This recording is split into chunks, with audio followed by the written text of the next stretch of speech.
नमस्कार। यूपी मिश्रा का इनसाइड झारखंड की ओर से आज ये जुपिटर के बारे में कुछ बोलना चाहता हूँ। कारण कि गुरु के बारे में जब बोलने लगूंगा तो थोड़ा लंबा समय तक चलेगा।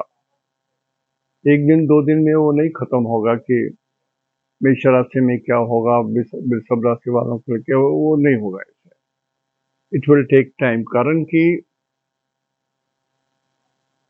कोई ग्रह नवांश में जाने से क्या रिजल्ट देते हैं। दीर्घकालीन ग्रह जो लंबे समय तक चलते हैं, 1 साल, 1.5 साल, 2.5 साल, तो उनके लिए नवांश देखना बहुत जरूरी होता है। कारण कि नवांश में भी बहुत समय तक रुक जाते हैं। और नवांश एक ऐसा चैप्टर है, मतलब नवांश से ही सिर्फ नवांश चक्र से मालूम हो जाएगा कि किसी व्यक्ति के भाग्य में क्या लिखा हुआ है। ये ऋषियों की परंपरा है। अब ये नहीं, बहुत लोग ये समझ लेते हैं कि मैं ब्रह्मा हूं और जो बोलूंगा ब्रह्मा के हिसाब से सही होगा। ऐसा तो नहीं हो सकता है। जो एस्ट्रोलॉजिकल मैगजीन और शास्त्र में भी लिखा होता है, को ही वक्ता तारतम्यस्य तमेकम वेद समूह बिना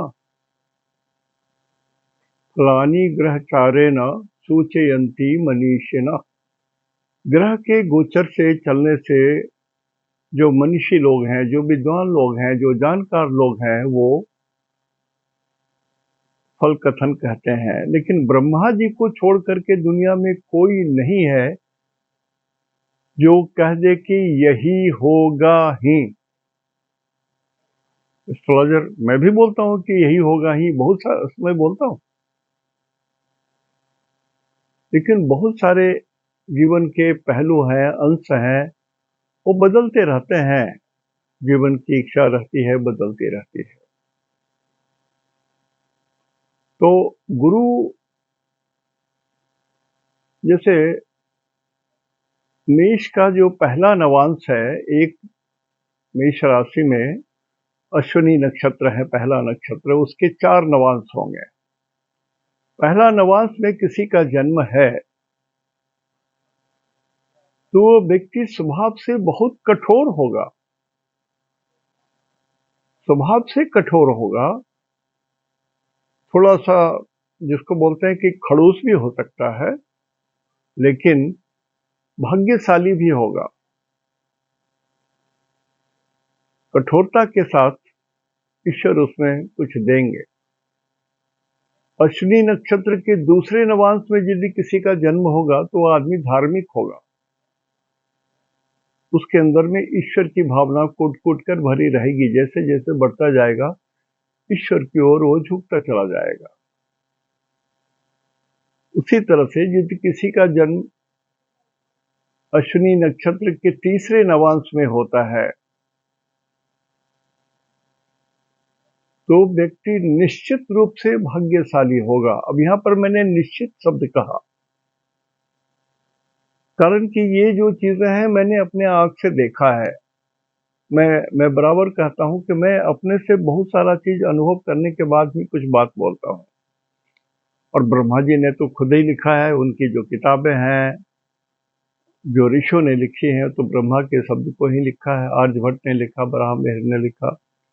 तो तीसरे नवांश में जो जन्म लेंगे वो निश्चित रूप से भाग्यशाली होंगे। और अश्विनी के चौथे नवांश में जिनका जन्म होगा वो इंद्र के समान प्रभावशाली व्यक्तित्व का आदमी होगा।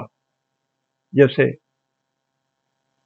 अश्विनी नक्षत्र के चौथे चरण में कोई जन्म हो और वो पब्लिक सेवा करना चाहता है और पड़ा हुआ है कि हमको एमएलए बनना है, एमपी बनना है, मिनिस्टर बनना है, प्रधानमंत्री बनना है, तो उसकी संभावना उसमें दी हुई है कि इंद्र के समान ये राज कर सकता है। तो वैसे ही 27 नक्षत्र के जो 4-4 चरण है, मतलब 108 डिवीजन के रिजल्ट दिए हुए हैं। यदि नवांश का आपको अध्ययन है, आप पढ़े हैं ढंग से तब। तो इतनी जानकारी होने के बाद भी डर लगता है कुछ बोलने में, गलतियां तो हो ही जाती है। मनुष्य हूं, ईश्वर तो नहीं हूं, लेकिन ईश्वर के प्रति श्रद्धा रख करके ही कुछ बात करता हूं। तो गुरु के लिए ही मैं कुछ बात विशेष करना चाहता था, कारण कि गुरु के ऊपर मैं बात करूंगा तो लगभग 1 महीने या मिनिमम 15 दिन, मैक्सिमम 1 महीना समय लग जाएगा इसमें। तो यहाँ तक है कि किस नक्षत्र में गुरु रहेंगे तो क्या क्या होगा, गोचर रहेंगे तो ये सब भी है। तो इस तरह डिटेल बताने की जरूरत नहीं है, मोटा मोटी मैं बता दूंगा जो आपके काम की चीज होगी। दूसरा, मैं परिचय के लिए बोल रहा हूँ। ऋषियों ने एक लिखा है, इधर मत देखिए अभी, यहाँ गुरु का गोचर, चंद्रमा के साथ यदि गुरु है आपके कुंडली में कहीं भी है तो भयदायक है, भयकृत लिखा हुआ है, ऋषियों की भाषा है ये। चंद्रमा से दूसरे में यदि गुरु हैं तो धन देंगे, धनद हैं। चंद्रमा से तीसरे यदि गुरु हैं तो ये क्लेश देंगे, दुख देंगे, परेशानी देंगे, क्लेश करेंगे, मन को दुख देंगे। चंद्रमा से चौथे यदि गुरु हैं, अब देखिए इसको समझिए, चौथा घर सुख का घर है, हाउस ऑफ हैप्पीनेस, माता जी का घर है। तो माता से ज्यादा सुख तो पुत्र को कोई नहीं दे सकता। 9 महीना पेट में रखी हैं और फिर चलना सिखाती हैं, बोलना सिखाती हैं। तो सुख के स्थान में, वैसे स्थान में भी चंद्रमा से चौथे स्थान में यदि गुरु हैं तो कहते हैं कि धन का नाश करेंगे। ये आपको अधिकांश लोगों के समझ में ये बात नहीं आएगी, इसलिए हमने कहा ये मेरा नहीं है, ये ऋषियों की बात है, वो मैं लिख रहा हूं। मैं बहुधा और अधिकांशतः ऋषियों की बात ही जो है उसी की बात करता हूं, अपने मन की कोई बात नहीं मिलाता। पंचम भाव में चंद्रमा से पंचम भाव में यदि गुरु है तो सौख्य, सौख्य बोलते हैं आनंद को भी, और पॉजिटिव है, लाभ है, फेवरेबल है। चंद्रमा से 5th हाउस, चंद्रमा से 5th हाउस मतलब त्रिकोण में हो गए। चंद्रमा से या लग्न से त्रिकोण में कोई भी घर, कोई भी ग्रह रहेंगे तो वो शुभ होते हैं, general rule. This is the general rule of astrology. तो आपका चंद्रमा कहीं भी हो और उस चंद्रमा से यदि छठे घर में गुरु है, आपके चंद्रमा से छठे घर में गुरु है, तो ये शोक देगा, दुख देगा, शोक, ऐसी चीज जो शुभ सूचना नहीं होगी, अशुभ सूचनाएं होंगी।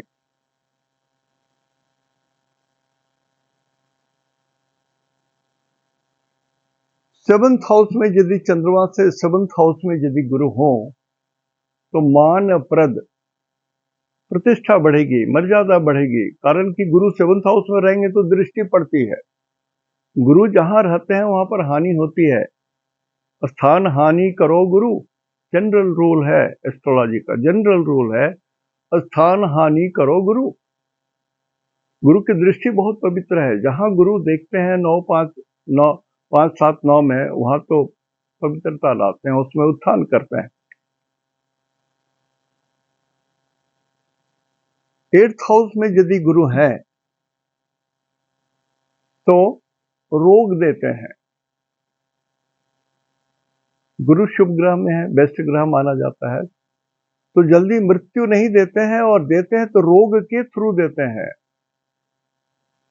इसलिए जिन लोगों के 8th हाउस में गुरु हैं और किन्हीं ने कह दिया कि बहुत टॉप क्लास का है, तो डरिए थोड़ा, वो बात मत मानिए। मानिए ये कि आप जब तक जिएंगे, डिसिप्लिन में जिएंगे, खाना पीना भोजन आपको इतना हो कि कोई भी रोग आपके शरीर के अंदर में प्रवेश ना कर सके, चाहे जल के द्वारा, चाहे वायु के द्वारा, चाहे भोजन के द्वारा, और रोग ना उत्पन्न हो आपके शरीर में। रोग उत्पन्न हो तो ये बहुत हानि करेंगे, आपकी मृत्यु तक हो सकती है। तो स्थान हानि करो गुरु, तो यदि ये अष्टम भाव में आ जाएंगे तो हानि तो करेंगे किसकी? आयु की हानि करेंगे। जनरली हानि उनकी होती है जिसमें प्राण होता है, लेकिन अष्टम भाव में गूढ़ ज्ञान भी है, उसको नहीं करेंगे, इसलिए कि उसमें प्राण नहीं होता है। कुछ बातें मैं बोल रहा हूं तो उसको थोड़ा, जो नए सीख रहे हैं कृपया लिख लीजिए। तो स्थान हानि करो गुरु, मोस्टली यदि प्राण है तो उसको पहले अटैक करते हैं ये। तो अष्टम भाव में रोग देते हैं, और रोग के द्वारा अंततोगत्वा मृत्यु भी हो सकती है। इसलिए जिनके अष्टम भाव में गुरु हैं, इवन 4 नंबर में हैं, ईश्वर की कृपा बनी रहेगी, ये सत्य है। मृत्यु के बाद आपकी गति अच्छी होगी, ये सत्य है, लेकिन अकाल मृत्यु की भी संभावना बनी रहेगी। बहुत सारे, एक ग्रह है तो बहुत सारी संभावना होती है, कोई एक रिजल्ट ही नहीं होता। 9th हाउस में यदि गुरु हैं चंद्रमा से, 9th हाउस इज ईश्वर का घर, पिता का घर, धर्म का घर। तो धर्म के घर में यदि धर्म का ग्रह हो तो एक रूल है, कारको भावनाशाय। 5th हाउस में गुरु रहे तो गुरुपुत्र के कारक होते हैं, तो जनरली ऐसे लोगों को संतान नहीं उत्पन्न होता है तो दीर्घजीवी नहीं होते हैं, या संतान है तो नालायक हो जाते हैं यदि देख रेख नहीं करते हैं तो ये स्थिति बनी रहती है। 10th हाउस में यदि चंद्रमा से 10th हाउस में गुरु हैं तो ये उस व्यक्ति को फिर ये नुकसान करता है, व्यक्ति के कर्म को नुकसान करता है। स्थान हानि करो गुरु, तो ऋषियों ने कहा कि दैन्य माने गरीबी भी संभव है यदि 10th हाउस में गुरु हो, कर्म बढ़िया हो। आप देखिए ब्राह्मण तो भिक्षा मांग के ही जीता है। एक ब्राह्मण भिक्षा मांग के जीता है, उसके पास साधन कम होते हैं, इसलिए कि शरीर से वो कठिनाई से जीवन यापन करता है। तो 10th हाउस में यदि गुरु रहते हैं तो वो धार्मिक हो सकता है, लेकिन जॉब सेटिस्फेक्शन नहीं होगा। उसको भारतवर्ष का राष्ट्रपति बना दीजिए, यूनाइटेड नेशन का सेक्रेटरी जनरल बना दीजिए, उसको जॉब सेटिस्फेक्शन नहीं होगा। ईश्वर की कृपा रहेगी, ब्राह्मणों की कृपा रहेगी, ये संभव है। 11th हाउस में यदि गुरु हो चंद्रमा से तो वो लाभप्रद हो। 11th हाउस में कहा गया है कि चंद्रमा से 11th हाउस में या लग्न से 11th हाउस में सभी ग्रह जितने रहते हैं कुछ देते जरूर हैं, लेकिन उसको सबसे निगेटिव हाउस माना गया है। बड़ा से बड़ा राजयोग 11th लॉर्ड यदि मिल गया, देखा है, दृष्टि भी दे रहा है, तो नष्ट हो जाता है। गुरु वहां पर जाते हैं तो उस चीज को नष्ट करते हैं जो नेगेटिविटी है। 11th हाउस में जो नेगेटिविटी है उसको वो नष्ट कर देते हैं। स्थान हानि करो गुरु, तो क्या है, वो पॉजिटिव हो जाता है। एस्ट्रोलॉजी में तर्क को बहुत इंपॉर्टेंस दिया जाता है। तर्क सही होना चाहिए आपका, तर्क सही होने के लिए ज्ञान पूरा होना चाहिए। और 12th हाउस में यदि गुरु है तो जनरली 12th हाउस में जैसे गुरु होता है तो पंडित जी लोग बोलते हैं इनका तो मोक्ष हो जाएगा, ये हो जाएगा, वो हो जाएगा। सब अपने जगह में ठीक है, धार्मिक होंगे, धर्म के प्रति प्रवृत्ति होगी। लेकिन ऋषियों ने कहा कि यदि 12th हाउस में जिसका गुरु हो उसको पीड़ा होगी, पीड़ा होगी। अब 12th हाउस जो है वो बाएं आंख को भी बोलते हैं, तो आंख में पीड़ा होगी, आंख के कारण उसको बहुत कष्ट हो सकता है। नंबर 1, आंख में जान है, प्राण है। दूसरा, यदि वो विदेश जाएगा तब भी वहां उसको पीड़ा होगी। शिक्षा भी लेगा तो ढंग से नहीं लेगा, पढ़ाई पर बैठेगा नहीं, सिटिंग पोजीशन में वो रहेगा नहीं, 1 घंटे 1.5 घंटा ज्यादा बैठ नहीं सकेगा, और वो खर्च अनाप शनाप करेगा, तो या तो पूरा कंजूस हो जाएगा और नहीं तो कर्जदार हो जाएगा। पीड़ा। अब हमने ये जो बात है ये ऋषियों की बात है, ये ऋषियों की बात है। लेकिन इधर जो मेरी बात है ये मेरी बात है। This is what I have experienced in my life. कि मान लिया लगन में आपका यहाँ चंद्रमा के साथ, मैं बोलता हूं लगन के साथ यदि गुरु है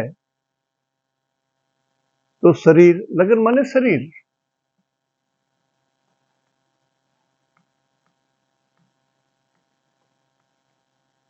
और गुरु, गुरु कितने बड़े हैं, बहुत बार बोल चुका है इसलिए रिपीट नहीं कर रहा हूं कि गुरु ऑलमोस्ट 13 to 1600 गुरु को एक पलड़े पर रखिए, अर्थ को, पृथ्वी को, और गुरु का दूसरे पलड़े में रखिए, दोनों बराबर रहेगा। तो इतना भारी है गुरु। 13,000 से लेकर 16,000 है, कुछ आंकड़ा हमको याद नहीं है अभी, लेकिन मैं बोलता हूं 15,000 अर्थ, पृथ्वी, अकेला एक गुरु उसके बराबर है, वेट में, भारी में, वजन में। तो इतना भारी गुरु जहां भी रहेगा तो हानि करेगा, तो लगन में यदि बैठ गया तो शरीर को हानि करेगा। अब गुरु क्या है, किस चीज को रिप्रेजेंट करते हैं? गुरु शरीर के अंदर में फैट को करते हैं, ओबेसिटी को करते हैं, लीवर को करते हैं, बहुत सारी बीमारियों को गुरु इंडिकेट करते हैं। तो उसके जरिए प्राण को भय, या ब्राह्मणों से भय। ऐसा है, मैं ब्राह्मण हूं तो मैं किसी के लिए अशुभ हो सकता हूं, किसी के लिए शुभ हो सकता हूं। लेकिन यदि आपके अंदर में पवित्रता है, जैसे मैंने आज तक झूठ नहीं कहा है कभी, हाथ उठा के बोल रहा हूं, बच्चों के साथ मजाक में बोलता हूं भूत आ जाएगा, ये अलग बात है, लेकिन आज तक झूठ नहीं कहा। तो ये ईश्वर के घर जाने की पवित्रता शुरू से रही हमारी। ये किसी का आज तक, बहुतों को मालूम है, मैं रेलवे में डिप्टी चीफ इंजीनियर उच्चाधिकारी था, लेकिन आज तक कभी हाथ तो नीचे नहीं किया और किसी से एक पैसा लिया भी नहीं। अयाची मिश्रा के ऐसा, जो मेरा है उतने ही में गुजारा किया। तो ये लग्न में यदि गुरु है तो आपके अंदर में ये सारी पवित्रता आ सकती है, आपके अंदर में ये पवित्रता आ सकती है। नहीं तो मनुष्य क्या है, हम लोग काम, क्रोध, लोभ, मोह, ईर्ष्या, द्वेष, छल, कपट, प्रपंच, ये 9-10 आइटम के कारण हम लोग निम्न गति की ओर जाते रहते हैं। दूसरे का धन अपहरण कर लें, छीन लें, मार लें, जमीन दखल कर लें, ये सब चीजें मनुष्य के अंदर की प्रवृत्ति है। और ये प्रवृत्ति आती है काम, क्रोध, लोभ, मोह, ईर्ष्या, द्वेष, छल, कपट, प्रपंच। और दूसरी ओर स्नेह, प्रेम, करुणा, माया, दया, क्षमा, सारी ये सब चीजें जो है ऊपर उठाती है मनुष्य को।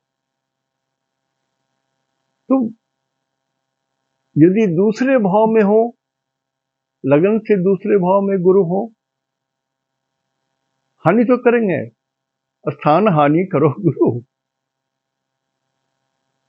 दो चीज हो सकता है, परिवार में किसी व्यक्ति के लिए ये ठीक नहीं हो, ये संभव है। उनके लिए कष्टकर हो, परिवार के किसी के लिए, लेकिन आपका परिवार बड़ा हो ये तय है। परिवार में लोग धार्मिक हो ये भी तय है। आपकी बोली भी बहुत लंबी लंबी डिंग हाकेंगे, जैसे मैं कभी कभी बोलता हूँ ना, मैं जो बोल रहा हूँ सो बोल रहा हूँ, लंबी लंबी डिंग भी लोग हाकते हैं ना। लेकिन मेरा बोलने का मतलब है कि जो ऋषियों ने लिखा है उस पर मैं अडिग रहता हूं। तो दूसरे भाव में ये परिवार को हानि हो सकती है और स्कूली शिक्षा का रिजल्ट कमजोर हो जाएगा। अब करके देखिए, नहीं मिलेगा तो बोलिएगा। फोर्थ हाउस में यदि गुरु है तो कॉलेज की शिक्षा थोड़ी दब हो जाएगी। फिफ्थ हाउस में गुरु है तो हायर एजुकेशन थोड़ा दब हो जाएगा। ये जो मैं यहां पर लिखा हूं माइनस, गुरु के निगेटिव अर्थ क्या है वो मैं बता रहा हूं, पॉजिटिव क्या है ये नहीं बोल रहा हूं अभी। तो कुछ चीजें ये जान के रखना चाहिए कि निगेटिव क्या क्या हो सकता है, तभी ना आप प्रिवेंशन करेंगे, तब ना आप अपने को रक्षा कर पाएंगे। तीसरे भाव में हो तो तीसरा भाव अपने से ठीक छोटे भाई बहन के लिए होता है, को बॉन्ड्स। तो छोटे भाई के लिए थोड़ा सा भय है, उनके प्राण पर भय है, या तो गर्भ में ही वो नष्ट हो जाए, नष्ट होने के बाद नष्ट हो जाए, या बहुत बीमार रहे वगैरह वगैरह। लेकिन अपने लिए जिनके कुंडली में थर्ड हाउस में है तो उनके लिए अपयश की भी बात है, अपयश की बात है, ये संभव है। चौथे में हो तो जैसा हमने कहा कि शिक्षा, कॉलेज की शिक्षा गड़बड़ हो, माता जी के लिए शरीर में कष्ट दे माता जी को, लेकिन माता जी ज्ञानी हो ये तय है, अच्छी हो ये तय है। तो मैं सिर्फ नेगेटिव वाला भी बता रहा हूं कि जब गुरु के बारे में मैं बताऊंगा तो आप समझ पाएंगे। पांचवें भाव में यदि गुरु हो तो लगभग संतान होना कष्टकर होता ही नहीं है। हो तो लड़का नालायक हो सकता है या हायर एजुकेशन नहीं हो सकता है, बहुत किसी न किसी भाव से स्थान हानि करो गुरु।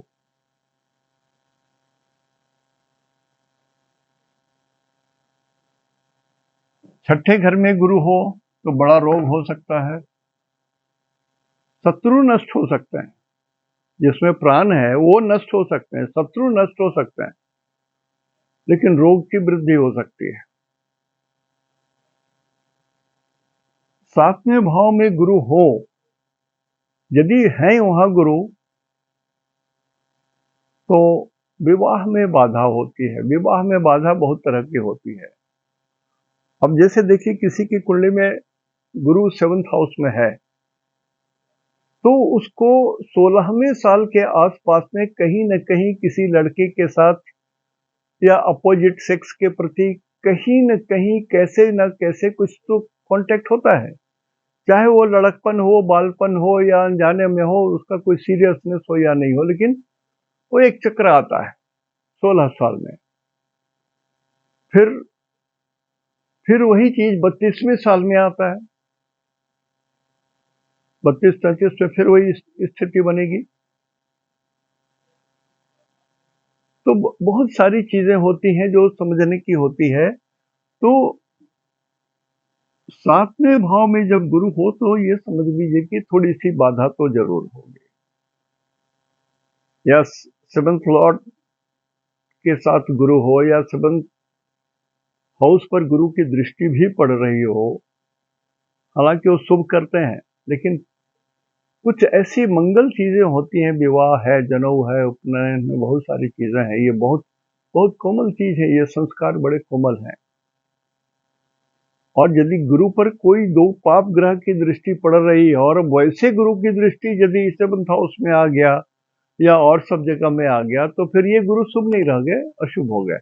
इसमें कुछ फंडामेंटल रूल मैं शुरू से बोलता हूँ कि गुरु के ऊपर में या किसी भी शुभ ग्रह के ऊपर में दो पाप ग्रह की दृष्टि है, युति है, तो वो शुभ ग्रह नहीं रहा, वो पाप ग्रह में गिनती होगा।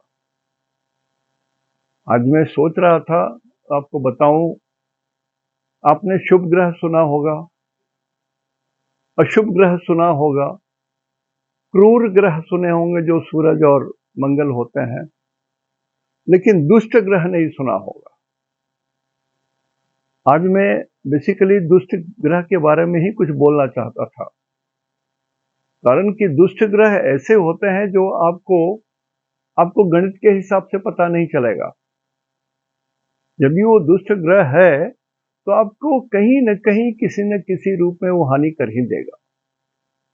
क्या है, कोई आदमी दुष्ट प्रवृत्ति का है तो उसके अंदर में हमेशा छल कपट रहेगा, दूसरे के धन को देख करके उसको ईर्ष्या होगी, वह छल कपट करेगा।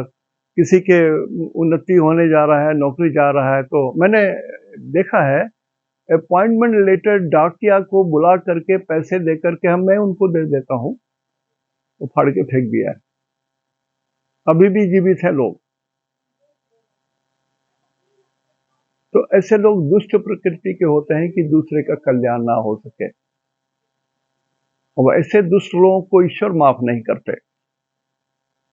मैं हाथ उठा के बोल रहा हूं, अब बहुत कुछ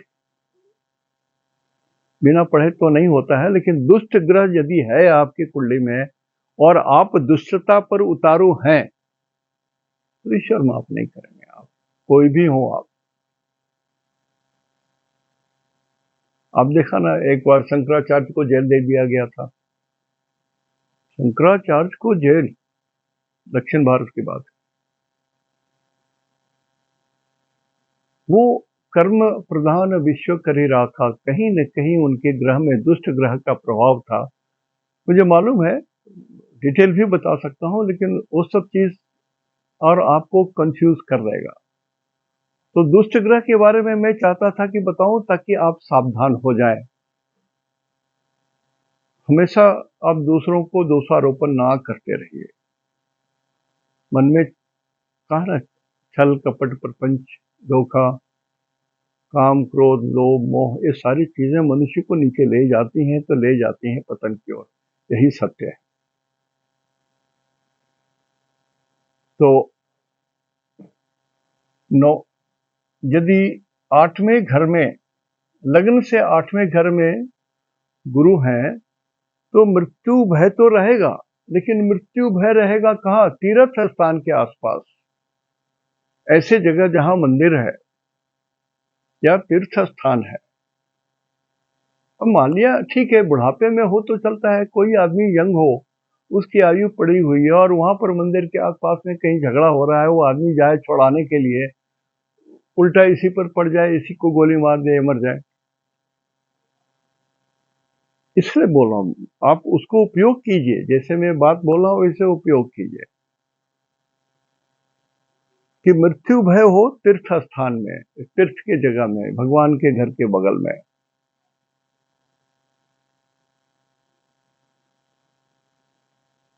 नौवें घर में यदि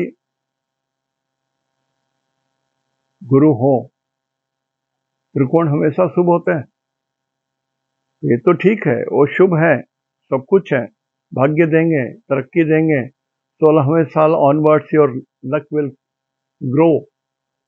आपके पिताजी रुग्ण रहेंगे, लेकिन वो अच्छे आदमी होंगे, बहुत धार्मिक आदमी होंगे, ये भी सत्य है। लेकिन ये इंडिकेट करेंगे कि आपके कोई देवता रुष्ट हैं आपसे, कोई देवता आपसे रुष्ट हो सकते हैं यदि गुरु वहां पर ऐसे राशियों में है जो क्रूर राशि है, पाप राशि है या दुष्ट राशि है, या दुष्ट ग्रह हो गए। 10वें घर में यदि गुरु हो, कर्म त्याग, मतलब आदमी को कुछ भी बना दीजिए, जॉब सेटिस्फेक्शन नहीं होगा, ये छोटी नौकरी, ये नहीं करना है, वो नहीं करना है, इस लड़के से शादी नहीं करनी है, हमको इसे नहीं करना है, हमको तो उसे करनी है, वैसा होना है, वो अंबानी का बेटा होना चाहिए, बहुत सारी बात हो जाती है। तो ये 10th हाउस में जो गुरु होते हैं, गुरु को पति कहा गया है और शुक्र को पत्नी कहा गया है। यूनिवर्सल वाइफ मीन्स वेनस और यूनिवर्सल हस्बैंड मीन्स गुरु। तो जब तक शुक्र और गुरु का मेल नहीं होता है युति से या दृष्टि से, तब तक शादी ब्याह जल्दी नहीं होती है। साल का आप जो कैलकुलेशन करेंगे, मान लीजिए किसी की शादी बहुत दिनों से नहीं हो रही, तो कारण अनेक हो सकते हैं कुंडली देखने से, लेकिन इतना तो आप जानते हैं, साधारण जो भी ज्योतिषी हैं ये जानते हैं कि शुक्र यूनिवर्सल वाइफ होते हैं और गुरु यूनिवर्सल हस्बैंड होते हैं। तो एक दूसरे की जब आमने सामने दृष्टि पड़ेगी तो मिलन होगा, या शुक्र गुरु से मिल जाए या गुरु शुक्र से मिल जाए तो विवाह का काल उत्पन्न हो जाएगा। हाँ, इस साल शादी हो जाएगी, ये संभव है, ये गणित है। लेकिन ये कर्म त्याग की बात दशम भाव में होता है। मनुष्य बहुत सारी चीजों को छोड़ देता है, छूट जाता है अनिच्छा के कारण। नहीं चाहिए, नहीं चाहिए, ऐसा नहीं चाहिए हमको, ऐसा नहीं चाहिए। तो बहुत सारी चीज कर्म प्रधान विश्व करी रखा। सिर्फ कर्म के लिए जो हमने कहा, अभिशाप के बारे में पिछले एपिसोड में बताया, देवता रुष्ट हैं आपके, पिता रुष्ट है, माता जी रुष्ट है, कुलदेवी रुष्ट है, कौन रुष्ट है आपसे, ये देखने की जरूरत पड़ती है। तो 11वें घर में धर्म है, गुरु रहे तो धर्म जरूर बढ़ता है। कहीं न कहीं एक ऐसा आदमी मिल जाता है जो गुरु के समान है, मदद करेगा उनको। लेकिन 11th हाउस में यदि गुरु हैं और 8th हाउस में कोई जल की राशि है और उसमें एक पापक ग्रह है, तो फॉल फ्रॉम हाइट, ऊपर से नीचे गिरने की भी बात है। बहुत सारे छलांग लगाने वाले, या देखते हैं ना मीना बाजार सब में आते हैं, तो वो लोग ऊपर चढ़ जाते हैं, आग लगा करके कूद जाते हैं, नीचे में जलाशय छोटा सा कुंड बना रहता है। तो फॉल फ्रॉम हाइट 11वें गुरु में ये है। 12वें गुरु में मोस्टली लग्न में से 12वें में हो तो कंजूस होता है और शॉर्ट जर्नी बहुत होती है। शॉर्ट जर्नी भी बहुत होती है और बड़ी बड़ी जर्नी भी होती है, लेकिन आदमी कंजूस होगा, धार्मिक होगा। यदि किसी तरह से केतु की भी दृष्टि हो गई और धार्मिक है, धर्म कर्म करता है, तो लगभग ये मान के चलिए मोक्ष हो जाएगा।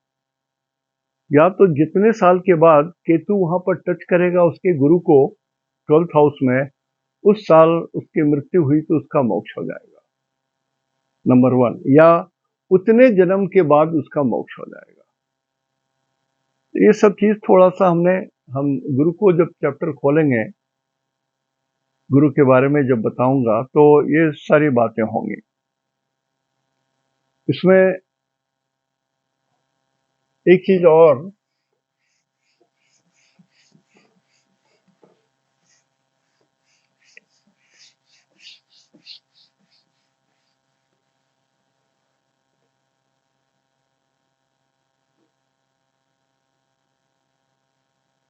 लगभग 2 मई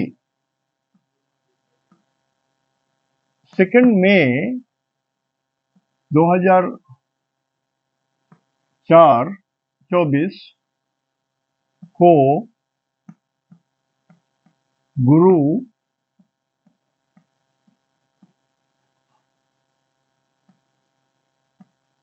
वृषभ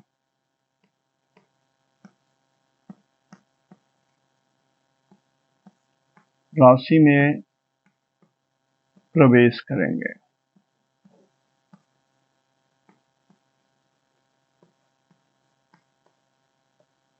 अब वृषभ राशि में प्रवेश करेंगे तो लगभग 12, 13, 14 महीने रह सकते हैं। कभी चलते हैं, कभी थम जाते हैं, फिर कभी रुक के फिर उल्टे चलने लगते हैं, फिर उल्टे चलते चलते थक जाते हैं, वहां पर थम जाते हैं, फिर वापस चलते हैं सीधे, फिर मिथुन में प्रवेश करेंगे, वगैरह वगैरह। बहुत सारा इसको बोलते हैं टेढ़ी मेढ़ी चाल। मैं जनरली ऐसे गुरु के बारे में जब लंबा बताता हूं तो बोलता हूं कि गुरु की टेढ़ी मेढ़ी चाल। कभी सीधे हैं, कभी खड़े हो गए चुप से, कभी पीछे चल रहे हैं, कभी वहां भी रुक के थम गए, फिर आगे चलने लगे। तो हर हालत में ये राशियों के ऊपर में, नक्षत्र के ऊपर में प्रभाव डालते हुए चलते हैं। तो अभी जो ये गुरु वृषभ में जाएंगे, उनके बारे में कहा गया है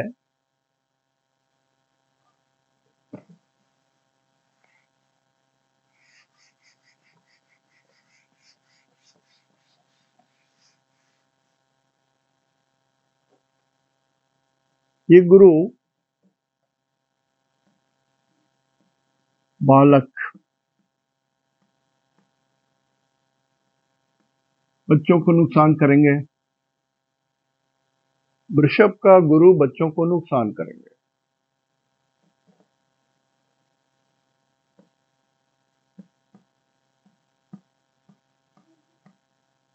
स्त्रियों को भी नुकसान करेंगे।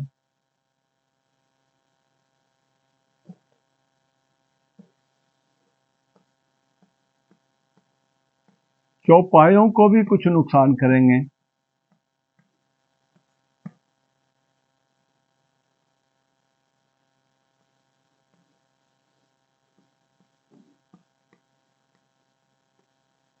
अन्न, अन्न जिसमें वजन होता है, चावल है उसमें वजन है, जो जितना भारी अनाज है उसमें ज्यादा हानि होगा उतना। और पांचवा,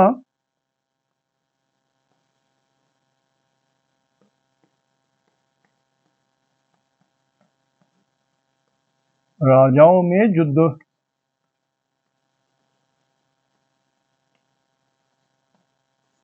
युद्ध का उन्माद हो।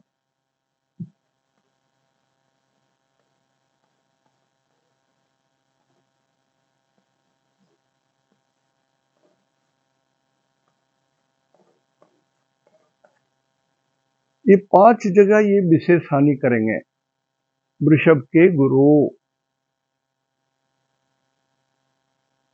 आज यहीं तक। इति शुभम। तेहंदो निनाग्य जोहार। सबों को मेरा नमस्कार।